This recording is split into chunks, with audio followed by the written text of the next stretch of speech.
കർത്താവിൻ്റെ മണവാട്ടി. രാത്രി ഏകദേശം 12 മണി കഴിഞ്ഞു. അലക്സ് അവൻ്റെ പെങ്ങളെ എയർപോർട്ടിൽ കൊണ്ടുപോയി വിട്ടിട്ട് വീട്ടിലേക്ക് മടങ്ങി വരികയാണ്. വിജനമായ റോഡിൽ അരണ്ട തെരുവ് വിളക്കിൻ്റെ പ്രകാശം മാത്രമാണുള്ളത്. പെട്ടെന്നായിരുന്നു ഒരു പെൺകുട്ടിയെ 4-5 ചെറുപ്പക്കാർ ചേർന്ന് ഓടിച്ചുകൊണ്ട് വരുന്നത് അലക്സ് കാണുന്നത്. അവൻ വണ്ടി ആഞ്ഞു ചവിട്ടി നിർത്തി. ചാടി ഇറങ്ങി അലക്സ് നോക്കുമ്പോൾ ആ പെൺകുട്ടി വന്നിട്ട് അവൻ്റെ ദേഹത്തേക്ക് വീണിരുന്നു. സർ, എന്നെ രക്ഷിക്കണം. അവൾ പതിയെ എന്തോ മൊഴിഞ്ഞു. ശേഷം അവൾ ബോധരഹിതയായി. അലക്സിനെ കണ്ടതും ആ ചെറുപ്പക്കാർ തിരിഞ്ഞോടിപ്പോയി. അവരുടെ പുറകെ ചെല്ലണമെന്ന് അലക്സിന് ആഗ്രഹമുണ്ടായിരുന്നു. എങ്കിലും ആ പെൺകുട്ടി അവൻ്റെ കൈകളിൽ കിടന്നതിനാൽ അവൻ ഒന്നും മേലാത്ത അവസ്ഥയായിരുന്നു. ഏയ് എടോ, കണ്ണു തുറക്ക്. അവൻ ആ പെണ്ണിൻ്റെ കവിളിൽ തട്ടി. പക്ഷെ അവൾ ഒന്ന് ഞരങ്ങുക മാത്രമാണ് ചെയ്തത്. ശോ, ഇത് വലിയ പൊല്ലാപ്പായല്ലോ.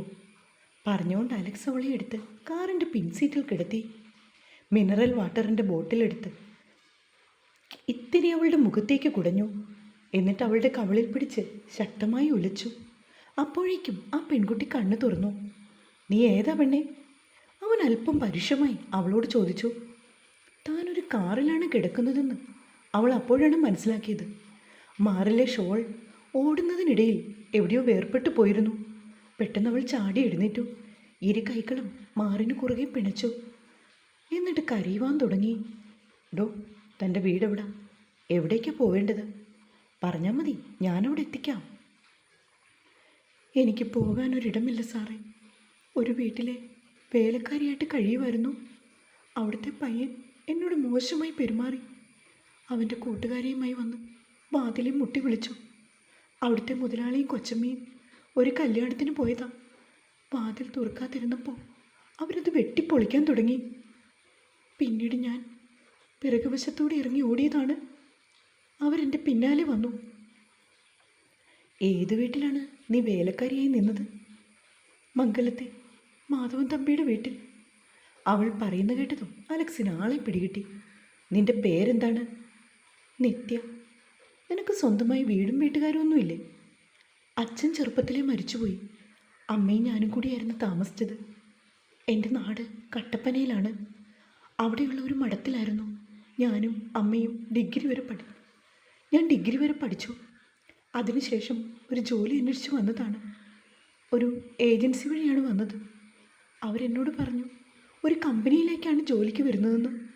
പക്ഷേ എറണാകുളത്ത് വന്നപ്പോഴാണ് അറിയുന്നത് ഹോം നഴ്സുമാരെ പ്രൊവൈഡ് ചെയ്യുന്ന ഒരു ഏജൻസി ആയിരുന്നു അതെന്ന്. പെൺകുട്ടികൾക്ക് 18 വയസ്സ് വരെ മാത്രമേ ഞങ്ങളുടെ മഠത്തിൽ താമസിക്കാൻ പറ്റൂ. അതിനുശേഷം മഠത്തിലെ അമ്മമാർ സാധാരണയായി ഏതെങ്കിലും നല്ല ആളുകളെ സമീപിച്ച് ഞങ്ങളുടെയൊക്കെ വിവാഹം നടത്തിവിടുകയായിരുന്നു ചെയ്യുന്നത്. പക്ഷേ ഇതിപ്പോൾ ഞാൻ നന്നായി പഠിക്കുമായിരുന്നു.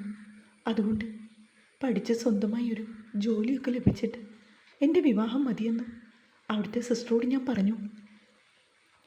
സിസ്റ്റർ സമ്മതിക്കുകയും ചെയ്തു. അങ്ങനെ 20 വയസ്സ് വരെ ഞാൻ മഠത്തിൽ നിന്നു. അതിനിടയ്ക്കാണ് എൻ്റെ അമ്മയ്ക്ക് ക്യാൻസർ വന്ന് അമ്മ എന്നെ വിട്ടുപോയത്. അന്നു മുതൽ എൻ്റെ കഷ്ടകാലമായിരുന്നു. അമ്മ പോയ ശേഷം ഞാൻ ആകെ ഒറ്റപ്പെട്ടു പോയി സാറേ. അതിന് മറ്റൊരു കാരണം കൂടി ഉണ്ടായിരുന്നു. ഞങ്ങൾക്ക് എല്ലാ സഹായവും ചെയ്തു തന്നിരുന്ന സിസ്റ്റർക്ക് സ്ഥലം മാറ്റം കിട്ടി. കോയമ്പത്തൂരിലേക്കുള്ള ഒരു മഠത്തിലേക്ക് മാറിപ്പോയി. രണ്ടാമത് വന്ന സിസ്റ്റർ എന്നോട് എത്രയും പെട്ടെന്ന് ആ മഠത്തിൽ നിന്നും മാറണമെന്ന് പറഞ്ഞു. കാരണം അവിടുത്തെ നിയമങ്ങൾക്കെതിരായിരുന്നു ഞാൻ അവിടെ നിൽക്കുന്നത്. അങ്ങനെയാണ് ഈ ഏജൻസി വഴി ഞാൻ എറണാകുളത്ത് വരുന്നതും മാധവ സാറിൻ്റെ വീട്ടിൽ ജോലിക്ക് കയറുന്നതും. സാറിൻ്റെ അമ്മച്ചിയെ നോക്കാനാണ് എന്നെ കൊണ്ടുവന്നത്. സാറും ഭാര്യയും നല്ലവരായിരുന്നു. പക്ഷേ അവരുടെ മകൻ പറയുകയും ആ പെൺകുട്ടിയുടെ വാക്കുകൾ മുറിഞ്ഞു. ഇനിയിപ്പോൾ എന്താണ് ചെയ്യുന്നത്? താൻ എവിടേക്ക് പോകും? കോയമ്പത്തൂരുള്ള സിസ്റ്ററിൻ്റെ അടുത്തേക്ക് കൊണ്ടുവിട്ടാൽ തനിക്കവിടെ നിൽക്കാൻ പറ്റുമോ? അവിടേക്ക് പോകാനാണ് സാറേ ഞാൻ ഈ രാത്രി മംഗലത്തെ വീട്ടിൽ നിന്ന് ഇറങ്ങി ഓടിപ്പോന്നത്. ഇല്ലെങ്കിൽ അവരുടെ മകൻ എന്നെ. പറയുകയും നിത്യ വീണ്ടും കരഞ്ഞുപോയി. ഒരു കാര്യം ചെയ്യാം, ഇന്നൊരു രാത്രി എൻ്റെ വീട്ടിൽ താമസിച്ചോ. എന്നിട്ട് നാളെ കാലത്തെ കോയമ്പത്തൂർ വണ്ടി കയറ്റി വിടാം. സർ, ഇവിടെ അടുത്ത് ഏതെങ്കിലും ബസ് സ്റ്റാൻഡ് ഉണ്ടെങ്കിൽ എന്നെ അവിടെ ഒന്ന് ആക്കി തന്നാൽ മതി, ഞാൻ പൊയ്ക്കോളാം. ഇവിടെ അടുത്തിപ്പോൾ ബസ് സ്റ്റാൻഡൊന്നുമില്ല. 10-20 മിനിറ്റ് യാത്ര ചെയ്യണം. അത് തന്നെയുമല്ല, ഈ രാത്രിയിൽ കോയമ്പത്തൂർക്ക് ബസ് കിട്ടുമോ എന്നൊന്നും എനിക്കറിയില്ല. കാര്യം എറണാകുളം ആണെങ്കിലും ഇതൊരു ഉൾനാടൻ ഗ്രാമമാണ്. അവൻ പറയുകയും നിത്യയുടെ മുഖം താണു. താൻ പേടിക്കൊന്നും വേണ്ട, തനിക്കെന്നെ വിശ്വസിക്കാം. ഞാനും എൻ്റെ അമ്മച്ചിയും മാത്രമാണ് താമസം. ഒരു പെങ്ങളുള്ളത് കല്യാണം കഴിഞ്ഞ് UK-യിലാണ്. അവധിക്ക് വന്നതാണ്. ഇപ്പം അവളെ എയർപോർട്ടിൽ കൊണ്ട് വിട്ടിട്ടാണ് ഞാൻ വരുന്നത്. അലക്സിൻ്റെ വാക്കുകൾ നിത്യയ്ക്ക് വിശ്വാസം പോലെ തോന്നി. എന്നാലും അവളുടെ മനസ്സ് അവളെ പിന്നിലേക്ക് വലിക്കുകയാണ്. അലക്സിൻ്റെ കൂടെ ആ വണ്ടിയിലിരിക്കുമ്പോൾ നിത്യയുടെ കാലുകൾക്ക് വീണ്ടും ഒരു വിറയൽ അനുഭവപ്പെട്ടു. ഭയം മനസ്സിൽ നിന്നും പൂർണ്ണമായി വിട്ടുപോയിട്ടില്ലായിരുന്നു. വെറും കുറച്ചു മണിക്കൂറുകൾക്ക് മുൻപ് അവൾ അനുഭവിച്ച ദുരിതങ്ങൾ അവളുടെ ഓർമ്മയിൽ ഓടിക്കൊണ്ടിരുന്നു. ഒരു വീട്ടിലെ വേലക്കാരി, മുതലാളിയുടെ മകൻ, ഭീഷണി, ഓട്ടം, എല്ലാം ഒരു ദുസ്വപ്നം പോലെ. ഇപ്പോൾ അവൾ മറ്റൊരു അപരിചിതൻ്റെ വീട്ടിലേക്കാണ് പോകുന്നത്. എൻ്റെ അമ്മച്ചിയുണ്ട്, നിനക്കെന്നെ വിശ്വസിക്കാം. അലക്സ് പറഞ്ഞ വാക്കുകൾ അവളുടെ കാതുകളിൽ മുഴങ്ങുന്നുണ്ടായിരുന്നു. ഈ വാക്കുകൾ മാത്രം വിശ്വസിച്ച് മുന്നോട്ട് പോകുക മാത്രമാണ് ഈ ഇരുട്ടിൽ അവൾക്ക് ചെയ്യാനുള്ളത്. ഇത് ശരിയാണോ? താൻ ഒരു തെറ്റിലേക്കാണോ പോകുന്നത്? മരിച്ചുപോയ അച്ഛനോടും അമ്മയോടും അവൾ മനമുരുകി പ്രാർത്ഥിച്ചുകൊണ്ട് അലക്സിൻ്റെ കൂടെ യാത്ര തിരിച്ചു. ചേട്ടായി എന്ത് ചെയ്യുക? ഇത്തിരി നേരം കഴിഞ്ഞതും അവൾ ചോദിച്ചു. ചേട്ടായി. ആ വിളി അവൻ്റെ മനസ്സിൽ ഒരുപാട് സ്പർശിച്ചു. തൻ്റെ പെങ്ങളുകുട്ടി വിളിക്കും പോലെയാണ് അവന് തോന്നിയത്. ഞാനൊരു കോളേജ് അധ്യാപകനാണ് നിത്യ. അത് കേട്ടതും അവളുടെ മുഖം വിടർന്നു. അതെയോ? ഏതാ സബ്ജക്റ്റ്? അക്കൗണ്ടൻസി. ഞാൻ BCom കംപ്ലീറ്റ് ചെയ്തു. എത്ര % ഉണ്ടായിരുന്നു മാർക്ക്? 93%. അവൾ പറയുന്ന കേട്ടതും അലക്സ് അമ്പരന്ന് പോയി. ഇത്രയും മാർക്ക് വാങ്ങി പാസ്സായ കൊച്ചാണോ വേലക്കാരിയായിട്ട്? അവൻ മുഖം ചിരിച്ചു നോക്കിയപ്പോൾ നിത്യയുടെ വിടർന്ന മിഴികൾ തിളങ്ങിയിരുന്നു. എന്തായാലും ഈ പെൺകുട്ടിയെ ഒരു കരയ്ക്ക് എത്തിക്കണം അവൻ തീരുമാനിച്ചു. അലക്സിൻ്റെ വണ്ടി ചെന്ന് നിന്നത് ഒരു വലിയ ബംഗ്ലാവിൻ്റെ മുൻപിലായിരുന്നു. താൻ പേടിക്കൊന്നും വേണ്ട, ഇറങ്ങി വാ. ചേട്ടായി, എന്തെങ്കിലും പ്രശ്നമുണ്ടാവോ? യാതൊരു പ്രശ്നവുമില്ല, എൻ്റെ അമ്മച്ചിയോട് കാര്യങ്ങളൊക്കെ പറയാം. അലക്സ് വണ്ടിയിൽ നിന്ന് ഇറങ്ങിയപ്പോൾ നിത്യയും അവൻ്റെ പിന്നാലെ ഡോർ തുറന്നിറങ്ങി. കൂട്ടിൽ കിടന്ന ഒരു പട്ടി ഉറക്ക കുരിച്ചപ്പോൾ അലക്സ് അതിനെ പേരെടുത്ത് ഉച്ചത്തിൽ വിളിച്ചു. എന്നിട്ട് മിണ്ടരുതെന്ന് ആജ്ഞാപിച്ചു. പെട്ടെന്ന് തന്നെ ആ പട്ടി സൈലൻ്റായി. 1-2 തവണ കോളിംഗ് ബെൽ അമർത്തിയപ്പോഴേക്കും നൈറ്റിയൊക്കെ ഇട്ട ഒരു സ്ത്രീ വന്നു വാതിൽ തുറന്നു. അമ്മച്ചി കിടന്നായിരുന്നോ? ബാത്റൂമിലായിരുന്നടാ. നീ ഒരുപാട് നേരമായി വന്നിട്ട്? തലമുടി ഉച്ചയിലേക്ക് കെട്ടിവെച്ചുകൊണ്ടവൾ പുറത്തേക്ക് വന്നപ്പോഴാണ് അലക്സിൻ്റെ പിന്നിലായി ഒരു പെൺകുട്ടി പതുങ്ങി നിൽക്കുന്നത് അവർ കാണുന്നത്. ഇതാരാ മോനെ? ആ സ്ത്രീ ഉച്ചത്തിൽ ചോദിച്ചതും അലക്സും ഒന്ന് തിരിഞ്ഞു നോക്കി. ഇതാരടാ? ഇതിനെ വഴിയിന്ന് കിട്ടിയതാ. ഉദാസീന ഭാവത്തിൽ പറഞ്ഞുകൊണ്ടവൻ അകത്തേക്ക് കയറി വന്നിട്ട. അലക്സ് വിളിച്ചതും ആ പെൺകുട്ടി മുഖമുയർത്തി അവൻ്റെ അമ്മച്ചിയെ നോക്കി. ആരാണെന്ന് പറഞ്ഞിട്ട് കയറിയാൽ മതി, ആൻസി ഉച്ചത്തിൽ പറഞ്ഞു.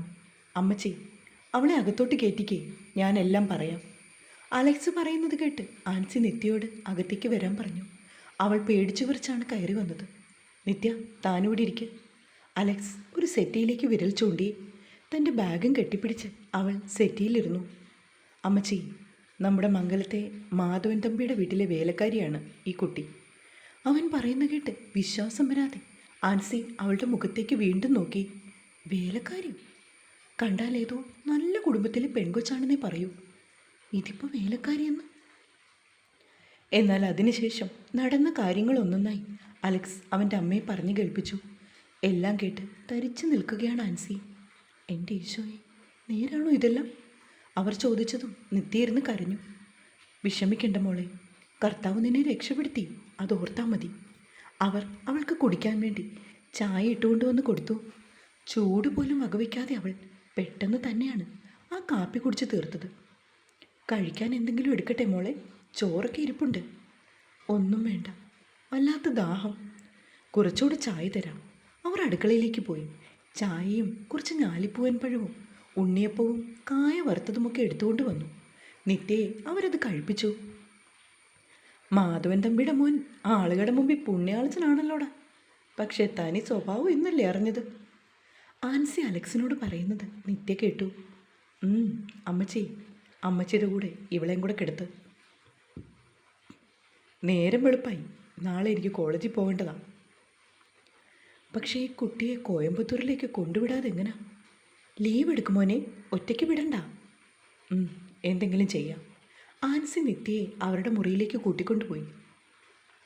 അലക്സിൻ്റെ പെങ്ങളായ ടീനയുടെ ഒരു ടോപ്പും പാൻറ്റും എടുത്തു കൊടുത്തു. ഈ വേഷമൊക്കെ ഒന്ന് മാറ്റും മോളെ. അത് മേടിക്കാൻ അവൾക്ക് അല്പം മടി തോന്നി. കുഴപ്പമില്ല മോളെ, ഇത് എൻ്റെ മോളുടെ ഡ്രസ്സാണ്, നിനക്ക് പാകാകും. അവരത് നിത്യയുടെ കയ്യിലേക്ക് കൊടുത്തുകൊണ്ട് പറഞ്ഞു. വാഷ്റൂം നിത്യ അവർ കാണിച്ചു കൊടുത്തു. അവൾ ആ ഡ്രസ്സുമായി വാഷ്റൂമിലേക്ക് കയറിപ്പോയി. ആൻസി അലക്സിൻ്റെ അരികിലേക്ക് വന്നു. മോനെ, കോയമ്പത്തൂരിലെ മഠത്തിൻ്റെ പേര് ഈ പെൺകുട്ടി നിന്നോട് പറഞ്ഞു തന്നില്ലേ? തന്നു. എങ്കിൽ നീ ആ നമ്പറിൽ രാവിലെ ഒന്ന് വിളിച്ചു നോക്ക്. ഏത് ഏജ് വരെയുള്ള പെൺകുട്ടികളെയാണ് അവിടെ താമസിപ്പിക്കുന്നതെന്ന് അറിയണ്ടേ? അല്ലെങ്കിൽ ഈ കുട്ടിയെ കൊണ്ട് തന്നെ നാളെ അവിടെ സിസ്റ്ററെ വിളിപ്പിക്കാം. എന്നിട്ട് അവിടെ പറ്റില്ലെങ്കിൽ ഈ കൊച്ചിവിടെ കഴിയട്ടടാ. അത് ശരിയാവോ? നമ്മുടെ വീട്ടിൽ നിൽക്കട്ടെ മോനെ. ഈ കാലം കെട്ട കാല, ഇത്രയും മാർക്കുള്ള കൊച്ചല്ലേ, അതിൻ്റെ ഭാവി. എന്നതെങ്കിലും വഴി നോക്കാം. നാളെ കാലത്തെ നിത്യയോടൊന്നുകൂടി സംസാരിക്കാം. നിത്യ ദേഹം കഴുകി തുണി മാറിയ ശേഷം ഇറങ്ങി വന്നപ്പോൾ ആൻസി മുറിയിലുണ്ടായിരുന്നു. സമാധാനത്തോടു കൂടി അവൾ ആ ആൻസിയോടൊപ്പം കിടന്നുറങ്ങി. അതും ഒരുപാട് കാലങ്ങൾക്ക് ശേഷം. അലക്സ് പലവിധ ചിന്തകളിലൂടെ അവൻ്റെ മുറിയിലും കിടക്കുകയാണ്. രാത്രിയിൽ എപ്പോഴും അവൻ കണ്ണടച്ചു. അതിരാവിലെ ആൻസി ഉണർന്ന് അടുക്കളയിലെത്തിയപ്പോൾ തൊട്ടു പിന്നാലെ നിത്യയും അവിടേക്ക് വന്നു. കുറച്ചു നേരം കൂടി പോയി കിടന്നോളാൻ ആൻസി പറഞ്ഞതാണ്. എന്നാൽ നിത്യ അത് കേട്ടില്ല. അവൾ ആൻസിയുടെ കൂടെ സഹായത്തിന് നിന്നു. എല്ലാ ജോലികളും അവൾക്കറിയായിരുന്നു. ഇഡലിയും സാമ്പാറുമായിരുന്നു ബ്രേക്ക്ഫാസ്റ്റ്. നിത്യ നല്ല രുചികരമായിട്ട് സാമ്പാറൊക്കെ ഉണ്ടാക്കി വെച്ചു. അതൊക്കെ കണ്ട് ആൻസിയും അവളുടെ അടുത്ത് നിന്നു. അലക്സ് ഉണർന്നു വന്നിട്ട് നിത്യയെ ഉറക്കെ വിളിച്ചു. കോയമ്പത്തൂരിലെ സിസ്റ്ററിൻ്റെ നമ്പർ ചോദിച്ചുകൊണ്ടാണ് അവൻ നിത്യയെ വിളിച്ചത്. നിത്യ തൻ്റെ ഡയറി എടുത്തു. ആ നമ്പർ അവന് പറഞ്ഞും കൊടുത്തു. ഓക്കെ, ഞാനൊന്ന് വിളിച്ചു നോക്കാം. അലക്സ് ആ നമ്പറിൽ കോണ്ടാക്ട് ചെയ്തു.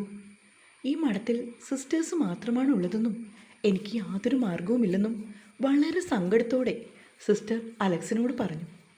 സിസ്റ്റർ വിഷമിക്കണ്ട, ഞാൻ മറ്റെന്തെങ്കിലും വഴി നോക്കാം. അവൻ നിത്യയ്ക്ക് ഫോൺ കൈമാറി. അവളും സിസ്റ്ററോട് സംസാരിച്ചു. ഇവിടുത്തെ അമ്മച്ചി എന്തെങ്കിലും ഒരു മാർഗം കണ്ടെത്തി തരുമെന്ന് നിത്യ പ്രത്യാശയോടെ പറഞ്ഞ് ഫോൺ വെച്ചു. പിന്നീടങ്ങോട്ട് നിത്യയുടെ ജീവിതം മാറി മറിയുകയായിരുന്നു. അലക്സും ആൻസിയും അവളെ എവിടേക്കും പറഞ്ഞയച്ചില്ല. അവരുടെ വീട്ടിൽ തന്നെ നിർത്തി. ആൻസിയുടെ ബന്ധത്തിലുള്ള ഒരു പെൺകുട്ടിയാണെന്ന് ചോദിച്ചവരോടൊക്കെ പറഞ്ഞു. പള്ളിയിലും മറ്റും ചെല്ലുമ്പോൾ പലരും കാണാൻ സുന്ദരിയായ നിത്യയെ നോക്കുന്നത് അലക്സും ശ്രദ്ധിക്കുന്നുണ്ട്. എന്നാൽ നിത്യ ആരെയും മൈൻഡ് ചെയ്യാതെ കുർബാന കണ്ടിട്ട് ആൻസിയോടൊപ്പം മടങ്ങിപ്പോരും. വീട്ടിലെ എല്ലാ ജോലികളും ചെയ്യാൻ നിത്യ ആൻസിയെ സഹായിക്കും. വീട് ഒതുക്കിപ്പെറുക്കി വെക്കുന്നതും തുണികളൊക്കെ നനച്ചിടുന്നതും ചോറും കറികളും ഒക്കെ വെക്കുന്നതും നിത്യയും ആൻസിയും കൂടിയാണ്. അലക്സിൻ്റെ പശമുക്കിയ ഷർട്ടും മുണ്ടുമൊക്കെ നിത്യ നല്ല അസലായി അയൺ ചെയ്തു വെക്കും. എല്ലാം കൊണ്ടും ആൻസിക്ക് അവൾ ഒരു സഹായമായിരുന്നു. സ്വന്തം മകളെപ്പോലെ തന്നെയാണ് ആൻസി അവളെയും കണ്ടത്. ആൻസിയുടെ മകൾ നേഴ്സാണ്. വീഡിയോ കോൾ ചെയ്ത് ആൻസി നിത്യയെ മകൾക്ക് പരിചയപ്പെടുത്തി കൊടുത്തു. ഇവരൊക്കെ ഒരുപാട് നല്ല ആളുകളാണല്ലോ എന്ന് നിത്യ ഓർത്തു. ഒരു ദിവസം നിത്യ പള്ളിയിൽ നിന്നും മടങ്ങി വന്നപ്പോൾ മാധവൻ തമ്പിയുടെ മകൻ്റെ ഒപ്പമുണ്ടായിരുന്ന ഒരുവൻ അവളെ കണ്ടു. അതവനാണെന്ന് തിരിച്ചറിഞ്ഞതും നിത്യ പേടിയോടെ അലക്സിൻ്റെ പിന്നിൽ ഒളിച്ചു. എന്താണെന്ന് കാര്യം ചോദിച്ചപ്പോൾ നിത്യ അയാളെ അവന് ചൂണ്ടിക്കൊടുത്തു. പെട്ടെന്ന് അലക്സ് അധികാരത്തോടെ നിത്യയുടെ വലം കൈയിൽ പിടിച്ചുകൊണ്ട് പള്ളിമേടയിൽ നിന്നിറങ്ങി കാറിൻ്റെ അടുത്തേക്ക് പോയി. അലക്സിനെ ആ നാട്ടിലെ ചെറുപ്പക്കാർക്കൊക്കെ ഇത്തിരി ഭയമാണ്.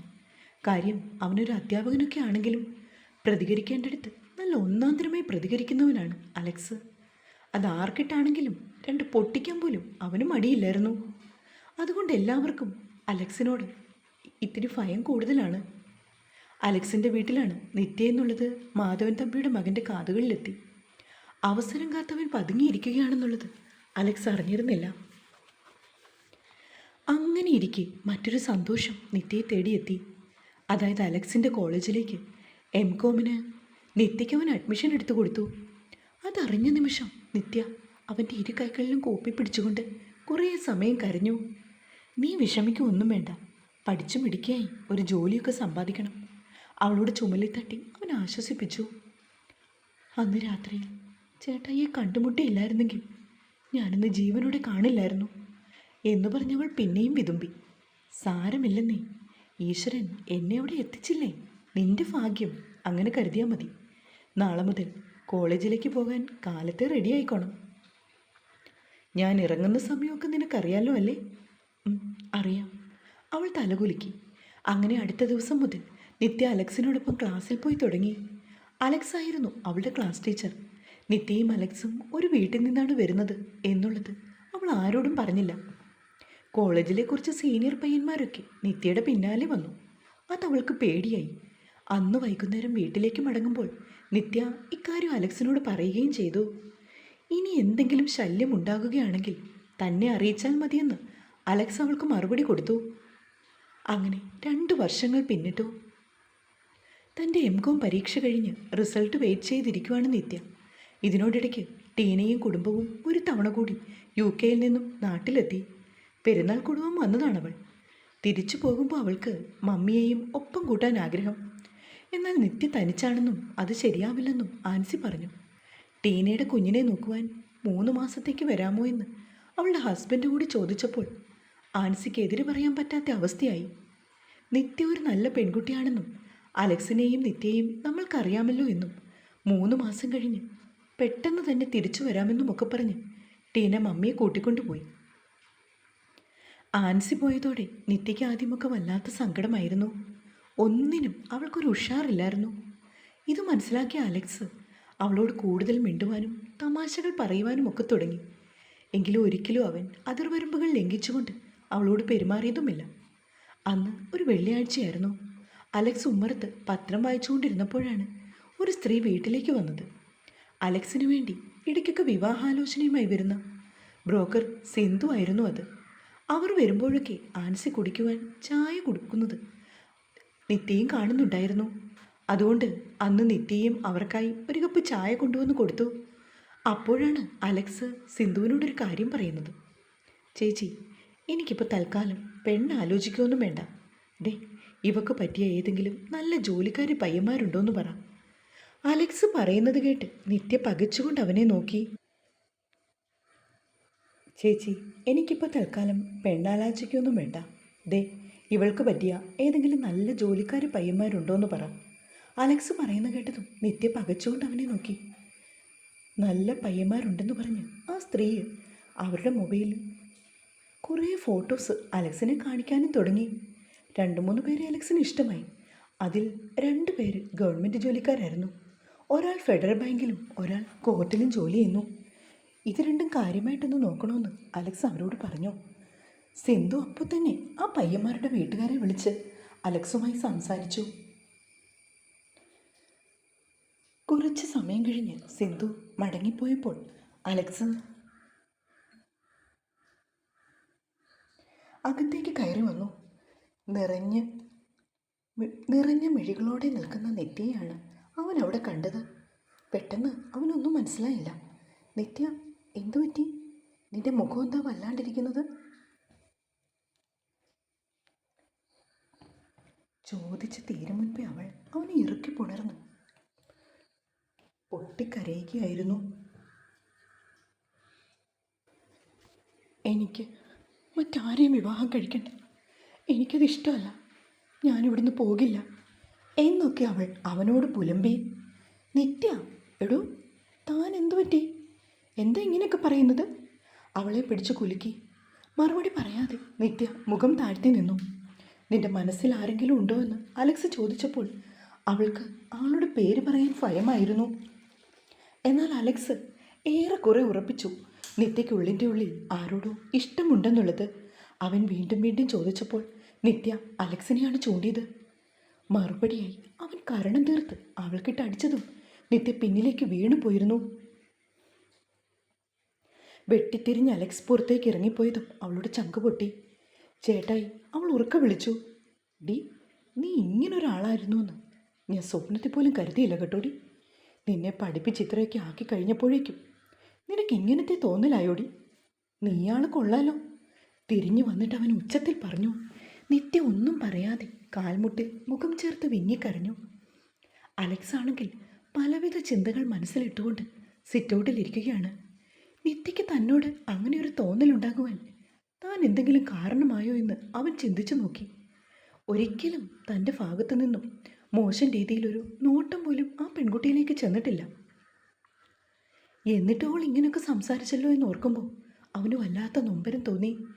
കുറേ സമയം കഴിഞ്ഞു അലക്സ് അകത്തേക്ക് കയറി വന്നു. അപ്പോഴും നിത്യ കരഞ്ഞുകൊണ്ടിരിക്കുന്നു. ശരിക്കും അവന് സങ്കടം വന്നു. അലക്സ് വന്നിട്ട് അവളെ പിടിച്ചെഴുന്നേൽപ്പിച്ചു. എന്നിട്ട് സെറ്റിയിലേക്ക് കൊണ്ടുവന്നിരുത്തി. മോളെ, ഒരിക്കലും നീ എന്നോട് ഇങ്ങനൊന്നും പറയരുത്. ചേട്ടായിക്കത് സഹിക്കാൻ പറ്റില്ല മോളെ. മോൾ ഏതെങ്കിലും നല്ലൊരു കുടുംബത്തിൽ ചെന്ന് കയറണം. നിനക്ക് വേണ്ടി കർത്താവ് വിധിച്ചവനെ വൈകാതെ നിൻ്റെ മുൻപിലേക്ക് എത്തിച്ചു തരാൻ എനിക്ക് സാധിക്കണമെന്നൊരു പ്രാർത്ഥന മാത്രമേ ഉള്ളൂ. അതുകൊണ്ട് എൻ്റെ മോള് ഇങ്ങനൊന്നും ചേട്ടായിയോട് പറഞ്ഞിട്ടില്ലെന്ന് ഓർത്താൽ മതി കേട്ടോ. അലക്സ് പറഞ്ഞതും നിത്യ തലകുലുക്കി. ചേട്ടായി എന്നോട് ക്ഷമിക്കണം. ഇങ്ങനൊന്നും മോഹിക്കാൻ പാടില്ലായിരുന്നു. എന്നും എൻ്റെ രക്ഷകൻ്റെ സ്ഥാനത്ത് തന്നെയാണ് ഞാൻ കണ്ടിട്ടുള്ളത്.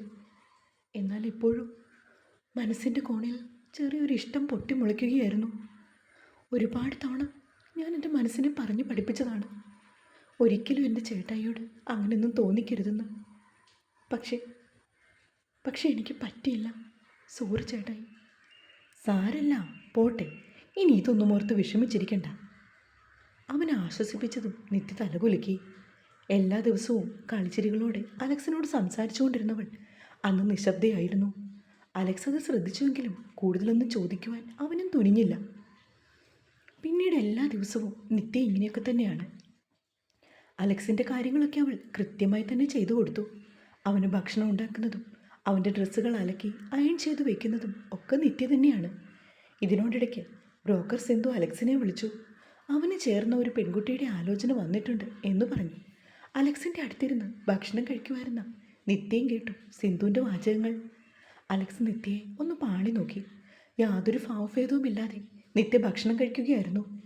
ഫോൺ വെച്ച ശേഷം അലക്സ് അവളോട് ബ്രോക്കർ പറഞ്ഞ കാര്യങ്ങളൊക്കെ പറഞ്ഞു. എല്ലാം മൂളിക്കേട്ടുകൊണ്ട് നിത്യ അവൻ്റെ അടുത്തിരുന്നു. നിൻ്റെ അഭിപ്രായം എന്താണ്? നമുക്ക് രണ്ടാൾക്കും കൂടി ഈ പെൺകുട്ടിയെ പോയി കണ്ടാലോ? പോകാം. അവൾ അലക്സിനെ നോക്കി. ശേഷം ചെറിയൊരു പുഞ്ചിരിയോടെ അവൻ കഴിച്ച് പാത്രമെടുത്തിട്ട് അടുക്കളയിലേക്ക് പോയി. പതിവ് പോലെ അന്ന് രാത്രിയിലും ആൻസിയെ വിളിച്ച് അലക്സും നിത്യയും സംസാരിച്ചു. കൂട്ടത്തിൽ അലക്സിന് വിവാഹാലോചന വന്ന കാര്യം പറഞ്ഞു. എല്ലാം കേട്ടതും ആൻസിക്കും ടീനയ്ക്കും ഒക്കെ സന്തോഷമായി. അവരുടെയൊക്കെ സന്തോഷത്തോടെയുള്ള വർത്തമാനങ്ങൾ കേട്ടപ്പോൾ നിത്യയ്ക്ക് കുറ്റബോധമാണ് തോന്നിയത്. ഒരിക്കലും താൻ അലക്സിനെ അങ്ങനെ കാണരുതായിരുന്നുവെന്ന് അവളുടെ മനസാക്ഷി മന്ത്രിച്ചുകൊണ്ടേയിരുന്നു. അടുത്ത ദിവസം രാവിലെ നിത്യ ഉണർന്നു. അലക്സ് ചായ കുടിക്കാനായി വന്നപ്പോൾ നിത്യ അവനോട് പെണ്ണ് കാണാൻ പോകുന്ന കാര്യത്തെക്കുറിച്ച് സംസാരിച്ചു. ചേട്ടായി, നമുക്ക് രണ്ടാൾക്കും ഒരുമിച്ച് പോകാം. 10 മണിയാകുമ്പോഴേക്കും ഇറങ്ങാല്ലേ? ചേട്ടായി ആ സമയം തന്നെ ബ്രോക്കറോടൊന്ന് വിളിച്ചു പറയണേ. അവൻ തലകുലുക്കി. നിത്യയ്ക്കുണ്ടായ മാറ്റത്തിൽ അലക്സ് ഒരുപാട് സന്തോഷിച്ചു. ഇരുവരും ചേർന്ന് പെൺകുട്ടിയുടെ വീട്ടിൽ വന്നു. മറീന നല്ലൊരു പെൺകുട്ടിയായിരുന്നവൾ. ബാങ്കിൽ അക്കൗണ്ടൻ്റാണ്. വീട്ടുകാരും അലക്സിൻ്റെ ഫാമിലിയോട് ചേർന്ന് പോകുന്നവർ. എല്ലാം കൊണ്ടും അലക്സിന് പെണ്ണിനെ ഇഷ്ടപ്പെട്ടു. നിത്യയും അലക്സിൻ്റെ സഹോദരിയെ പോലെ തന്നെ നിന്ന് പെണ്ണിനോട് സംസാരിക്കുകയും പെരുമാറുകയും ഒക്കെ ചെയ്തു. അവിടെ ഇരുന്നു കൊണ്ട് തന്നെ ആൻസിയെയും ടീനയെയും വീഡിയോ കോൾ ചെയ്തു. അവളെ കാണിക്കുകയും ചെയ്തു. എല്ലാവർക്കും പെൺകുട്ടിയെ ഇഷ്ടമായതോടെ പിന്നീട് കാര്യങ്ങളൊക്കെ വേഗത്തിൽ നടക്കുകയായിരുന്നു. ആൻസിയും ടീനയും ഒക്കെ നാട്ടിലേക്ക് വന്നു. മറീനയുടെ വീട്ടുകാരുമായി സംസാരിച്ചു. 50 നോയമ്പ് തുടങ്ങുന്നതിന് മുന്നേ കല്യാണവും തീരുമാനിച്ചു. ഉള്ളിൻ്റെ ഉള്ളിൽ ഹൃദയം പൊട്ടി നടക്കുകയാണെങ്കിലും നിത്യ എല്ലാവരുടെയും മുൻപിൽ അഭിനയിക്കുകയായിരുന്നു. അലക്സ് തന്നിൽ നിന്നും വിട്ടുപോകുമല്ലോ എന്ന് ഓർക്കുമ്പോൾ വിഷമമുണ്ട്. എങ്കിലും അവൾ എല്ലാം മറന്നു പിടിച്ചു നിന്നു. ഒരിക്കലും താൻ മൂലം ഈ കുടുംബത്തിന് ഒരു ദുഃഖമുണ്ടാകരുതെന്ന് അവൾ ഉറപ്പിച്ചു. അലക്സ് മറീനയെ മിന്നുകെട്ടുന്നത് കാണുവാൻ ഏറെ ദുഃഖമുണ്ടായിരുന്നുവെങ്കിലും ആ വിവാഹത്തിൽ പങ്കാളിയാകുകയായിരുന്നവൾ. കല്യാണത്തിന് 2 നാൾ മുന്നേ വീട്ടിലുള്ളവരെല്ലാവരും എവിടെയോ പോയതാണ്. നിത്യ മാത്രമേ ഉള്ളവിടെ. അപ്പോഴാണ് അലക്സിൻ്റെ ബുള്ളറ്റ് വന്ന് നിൽക്കുന്ന ശബ്ദം അവൾ കേട്ടത്. നിത്യ, അലക്സ് വിളിച്ചതും അവൾ അവിടേക്ക് ഇറങ്ങിച്ചെന്നു. എന്ത് ചേട്ടായി? നിന്നോടൊന്ന് തുറന്ന് സംസാരിക്കുവാനാണ് ഞാനിപ്പോൾ വന്നത്. എന്താണ് അവൻ പറയുവാൻ പോകുന്നതെന്ന് നിത്യ ഊഹിച്ചു. നിത്യ, ഒരിക്കലും ഒരു സഹോദരിയുടെ സ്ഥാനത്തല്ലാണ്ട് നിന്നെ എനിക്ക് കാണാൻ പറ്റില്ല. നിന്റെ വിഷമമൊക്കെ എനിക്കറിയാം. എന്നാലും എൻ്റെ ടീനയെ പോലെയാണ് ഞാൻ നിന്നെ കണ്ടത്. മറ്റൊന്നും നീ ഓർക്കരുത്. എന്നെ വെറുക്കുകയും ചെയ്യരുത്. അവൻ്റെ ഏറ്റുപറച്ചിൽ കേട്ടതും നിത്യ അലക്സിൻ്റെ കവളിൽ ഒന്ന് തലോടി. എൻ്റെ ഭാഗത്ത് തെറ്റുണ്ടായി, എനിക്കറിയുകയും ചെയ്യാം. അതിനുള്ള പ്രായശ്ചിത്തവും എന്താണ് ചെയ്യേണ്ടതെന്നുള്ളത് ഞാൻ നിശ്ചയിച്ചിട്ടുണ്ട്. ചേട്ടായി മറീനയുമായി സന്തോഷത്തോടെ ജീവിക്കണം. എൻ്റെ പ്രാർത്ഥനയിൽ എന്നും ഈ കുടുംബം ഉണ്ടാകും. ചേട്ടായിയുടെ കല്യാണം കഴിഞ്ഞ് ഞാൻ കോയമ്പത്തൂരിലേക്ക് പോകും. എൻ്റെ സിസ്റ്റർ എനിക്കവിടെ ഒരു ജോലി തരപ്പെടുത്തിയിട്ടുണ്ട്. തിരക്കുകൾ കാരണമാണ് ഞാൻ ഇവിടെ ആരോടും അത് പറയാതിരുന്നത്. മോളെ, 1-2 ആലോചനകൾ നിനക്ക് റെഡിയായിരിപ്പുണ്ട്. അതേതെങ്കിലും നോക്കാമെന്നോർത്താ ഞാൻ. വേണ്ട, എനിക്കിപ്പോൾ കല്യാണമൊന്നും വേണ്ട. ആദ്യം ഒരു ജോലി സമ്പാദിക്കണം, അതാണ് മുഖ്യം. ബാക്കിയൊക്കെ ശേഷം. ഇരുവരും സംസാരിച്ചുകൊണ്ട് നിന്നപ്പോൾ ടീനയുടെ വണ്ടി വന്ന് മുറ്റത്ത് നിന്നു. പിന്നീടുള്ള ദിവസങ്ങളിലൊക്കെ കല്യാണത്തിരക്കുകളായിരുന്നു. ടീനയുടെ ഒപ്പം തന്നെയാണ് നിത്യയും അലക്സിൻ്റെ കല്യാണത്തിൽ പങ്കുചേർന്നത്. അന്ന് രാത്രിയിലാണ് നിത്യ താൻ കോയമ്പത്തൂരിലേക്ക് പോകുന്ന കാര്യം ആൻസിയോട് പറഞ്ഞത്. അവരൊക്കെ എതിർത്തുവെങ്കിലും നിത്യ പോകാൻ തന്നെ തീരുമാനിച്ചിരുന്നു. കാലത്തെ തന്നെ നിത്യ അലക്സിനോടും വീട്ടുകാരോടും യാത്ര പറഞ്ഞ് അവിടെ നിന്നിറങ്ങി. കോയമ്പത്തൂരിലേക്ക് കൊണ്ടുവിടാമെന്ന് അലക്സും മറീനയുമൊക്കെ പറഞ്ഞതാണ്. പക്ഷെ നിത്യ അത് തടഞ്ഞു. ബസ്സുണ്ട്, അതിലാകുമ്പോൾ എത്തിക്കോളും. കോൺവെൻറ്റിൻ്റെ വാതിക്കൽ സിസ്റ്റർ കാത്തു നിൽക്കും എന്നൊക്കെ അവൾ പറഞ്ഞിരുന്നു. അലക്സും മറീനയും അവളെ യാത്ര അയക്കുവാനായി എത്തിയതാണ്. ഇരുവരുടെയും കയ്യിൽ പിടിച്ച് സ്നേഹത്തോടെ നിത്യ ബസ്സിലേക്ക് കയറിപ്പോയി. സിസ്റ്റർ, ആരോ വിളിക്കുന്ന കേട്ടതും നിത്യ തിരിഞ്ഞു നോക്കി. ആ, ദീപ. സിസ്റ്റർ തിരക്കിലാണോ? അല്ലെന്നേ, ഞാൻ വെറുതെ ഓരോന്നൊക്കെ ഓർത്തുകൊണ്ടിരിക്കുമായിരുന്നു. അവൾ കയ്യിലിരുന്ന ഫോൺ മേശപ്പുറത്ത് വെച്ചു. നിത്യ കോളേജ് ലെക്ചററാണ്. കോയമ്പത്തൂരിലെത്തിയ ശേഷം അവൾ തൻ്റെ സിസ്റ്ററോട് തനിക്കും കർത്താവിൻ്റെ മണവാട്ടിയാകണമെന്നും പറയുകയായിരുന്നു. ഇതിൻ്റെ പോസിറ്റീവും നെഗറ്റീവുമായ വശങ്ങളെക്കുറിച്ചൊക്കെ അവളോട് സിസ്റ്റർ പറഞ്ഞു കൊടുത്തുവെങ്കിലും നിത്യ തൻ്റെ തീരുമാനത്തിൽ ഉറച്ചു നിന്നു. പിന്നീട് അവൾ ആ കർമ്മങ്ങളെക്കുറിച്ചൊക്കെ നന്നായി പഠിച്ചു. ഇടയ്ക്കൊക്കെ അലക്സും വീട്ടുകാരുമൊക്കെ വിളിച്ച് അവളോട് സംസാരിക്കും. ആരോടും ഇക്കാര്യമൊന്നും അവൾ പറഞ്ഞിരുന്നില്ല. ഇതിനോടിടയ്ക്ക് മറീനയ്ക്കൊരു കുഞ്ഞു പിറന്നു. അലക്സ് മറീനയുമോ കുഞ്ഞിൻ്റെ ഫോട്ടോസൊക്കെ അവൾക്ക് അയച്ചു കൊടുത്തു. അങ്ങനെ നിത്യ കുഞ്ഞിനെ കണ്ടു. ഏബൽ എന്ന് കുഞ്ഞിന് പേരിട്ടത് നിത്യയായിരുന്നു. അപ്പോഴൊന്നും അലക്സ് അറിഞ്ഞിരുന്നില്ല നിത്യ കർത്താവിൻ്റെ മണവാട്ടിയാകുവാനുള്ള തയ്യാറെടുപ്പിലാണെന്നുള്ളത്. ഒടുവിൽ അവർക്ക് പോസ്റ്റ് വഴി ഒരു കാർഡ് വന്നു. സത്യത്തിൽ എല്ലാവരും അതിശയിച്ചു പോയിരുന്നു. വിവാഹ സ്വപ്നങ്ങൾ കണ്ട് നടന്നവൾ. അലക്സിൻ്റെ ഹൃദയം ഒരുപാട് വേദനിച്ചു. അവൻ നിത്യയെ വിളിച്ചപ്പോൾ വളരെ താല്പര്യത്തോടെയും സ്നേഹത്തോടെയും അവൾ അവരോടൊക്കെ സംസാരിച്ചു. നിത്യ, എന്നാലും നീ പൂർണ്ണമായ വിശ്വാസത്തോടും ബഹുമാനത്തോടും കൂടിയാണ് ഞാനിത് തിരഞ്ഞെടുത്തത്. എൻ്റെ കർമ്മരംഗം ഇതാണ് ചേട്ടായി. 100% ഞാൻ എൻ്റെ കർമ്മത്തിൽ വിശ്വസിക്കുന്നു. നിങ്ങളെല്ലാവരും പറ്റുമെങ്കിൽ വരണം. നിത്യ പറഞ്ഞുവെങ്കിലും അലക്സിന് പങ്കെടുക്കുവാൻ സാധിച്ചില്ല. കാരണം അവൻ്റെ കുഞ്ഞിന് പനിയായിട്ട് അവർ ഹോസ്പിറ്റലിൽ അഡ്മിറ്റായിരുന്നു. പിന്നീട് ഒരു തവണ നിത്യ നാട്ടിലേക്ക് വന്നു. എല്ലാവരെയും കണ്ട് തിരിച്ചു മടങ്ങുകയും ചെയ്തു. പൂർണ്ണമായും അവൾ സഭയുടെ കാര്യങ്ങൾ നോക്കി നടത്തിക്കൊണ്ട് എല്ലാവർക്കും പ്രിയങ്കരിയായി മാറി. പ്രായത്തിൻ്റെതായ ചില വികാര വിചാരങ്ങൾ ആ സമയത്ത് പൊട്ടിമുളിച്ചതിനാൽ തനിക്കിന്നീ സ്ഥാനത്തെത്താൻ പറ്റിയെന്ന് നിത്യ ഓർത്തു.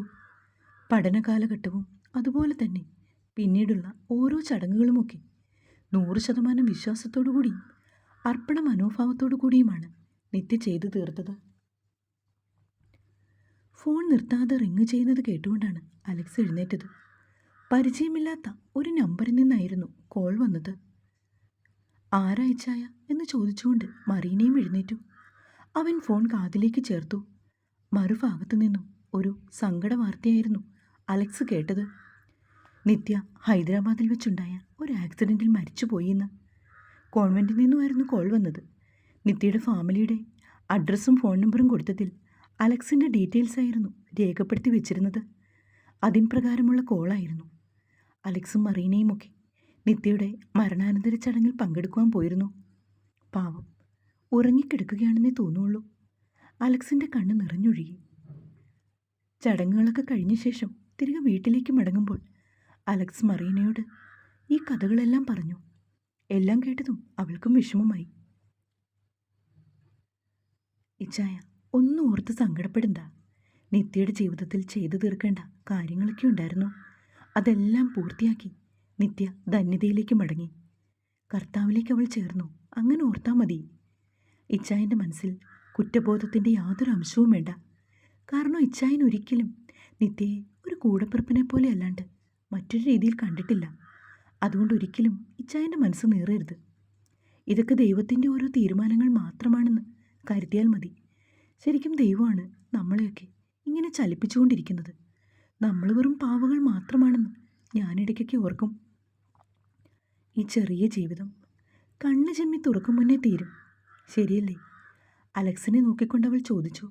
അവൻ തലകുലുക്കി. നമ്മുടെയൊക്കെ ഈ കുഞ്ഞു ജീവിതം സന്തോഷത്തോടെയും സമാധാനത്തോടെയും ജീവിച്ചു തീർക്കാം. ഇനിയും ഇതുപോലെ ഈ ഭൂമിയിൽ പിറവിയെടുക്കാൻ പറ്റുമോ എന്ന് പോലും നമുക്കാർക്കും അറിയില്ല. വാശിയും ദേഷ്യവും ഒന്നുമില്ലാതെ പരസ്പര സ്നേഹത്തോടെ മരണം വരെ നമുക്ക് കഴിയണം. അവൻ്റെ കൈകളിൽ വിരൽ കോർത്ത് അവൾ പറഞ്ഞു. Return by Mithravinda.